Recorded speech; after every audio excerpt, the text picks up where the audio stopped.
শোল মাছ ছোটো ছোটো করে কেটে রাখা, এখানে পেঁয়াজ বাটা, আদা বাটা, রসুন বাটা, এখানে টমেটো বাটা করে রাখা।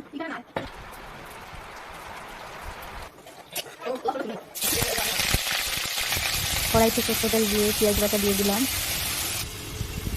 এখন টমেটো বাটা দিলাম,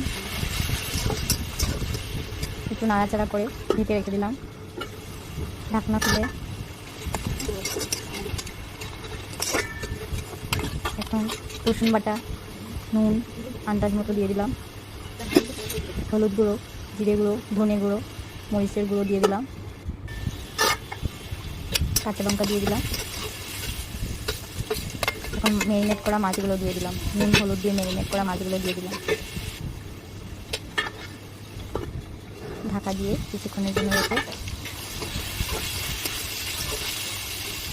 কষাতে কষাতে আদা বাটা দিয়ে দিলাম, আর একটু কষালাম। মাছটা সেদ্ধ হয়ে গেছে, নাড়াচাড়া করে ঝোল দিয়ে দিলাম,